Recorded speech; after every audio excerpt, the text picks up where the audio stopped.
आज मैं आपको एक गुणनखंड प्रमेय पर आधारित एक प्रश्न बता रहा हूं। बड़ा ही आसान सा 9 क्लास का प्रश्न है कि यदि x प्लस 2 px बहुपद दिया हुआ है 4x पर power 4 plus 2x cube minus 3x square plus 8x plus 5a का अगर एक गुणनखंड है तो हमें a का वैल्यू ज्ञात करना है। तो इसे ज्ञात करने के लिए सबसे पहले क्या लिखता है कि x प्लस 2 जो है वह बहुपद का गुणनखंड है। तो हम सबसे पहले इसका हल करने के लिए क्या करेंगे कि इसका शून्यक निकालेंगे। x प्लस 2 का शून्यक होगा तो शून्यक निकालने के लिए इसे 0 लिखते हैं पहले।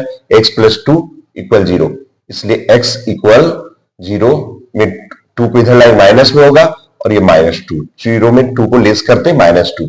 अब लिखते हैं कि यदि चूंकि x प्लस 2 px का एक गुणनखंड है, एक गुणनखंड है, इसलिए p माइनस 2 इक्वल 0 होगा। यानी अगर हम x के जगह पर माइनस 2 का वैल्यू पुट करेंगे तो इसका वैल्यू 0 हो जाएगा, गुणनखंड है। तो अब लिखेंगे चूंकि px बराबर हमारा क्या है तो 4x पर power 4 plus 2x cube minus 3x square plus 8x plus 5a। हम यहां लिखेंगे इसलिए p माइनस 2, यानी जहां जहां x है वहां वहां क्या मान पुट करेंगे माइनस 2 का, और यहां माइनस 2 पर पावर 4 प्लस 2 माइनस 2 का क्यूब माइनस 3 माइनस 2 का whole square plus 8 into minus 2 plus 5a। अब p माइनस 2 इसका वैल्यू क्या होगा 0, यहां लिखेंगे हम 0। 4 माइनस 2 को 4 टाइम्स अगर मल्टीप्लाई करेंगे हम minus 2 into minus 2 into minus 2 तो वो वैल्यू हो जाएगा 2 दूना 4 दूना 8 और 2 16 यानी 16 हो जाएगा। प्लस 2 माइनस को 3 टाइम्स अगर मल्टीप्लाई करेंगे तो माइनस होगा और 2 को 3 8।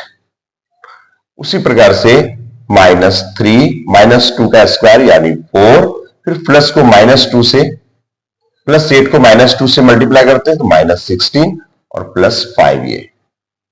हमें चूंकि a का वैल्यू निकालना है इसलिए हम क्या करते हैं कि a को 5a को इस ओर कर दिया, प्लस में इस ओर आया तो माइनस 5a इक्वल। अब यहां मल्टीप्लाई करेंगे 16 को 4 से 64 होगा, प्लस को माइनस से माइनस, 2 को 8 से 16, फिर माइनस को प्लस से माइनस, 3 4 जा 12 एंड माइनस 16।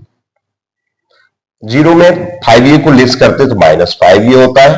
अब ये 64 प्लस में, लेकिन ये तीनों माइनस में तुम ऐड करते हैं 6 to 8, 8 और 6 14 और 1 1 2 1 3 एंड हाथ में 4 44 हो गया। अब माइनस 5a इक्वल इस पे लेस करेंगे 64 में माइनस 44 यानी 20 होगा, इसलिए a इक्वल 20 बाई माइनस 5। अब देखो प्लस में माइनस से डिवाइड करेंगे माइनस और 5 4 जा 20 यानी 4 माइनस 4, a का वैल्यू माइनस 4 होगा। इस प्रकार से हम गुणनखंड प्रमेय के आधार पर a का वैल्यू निकालते हैं।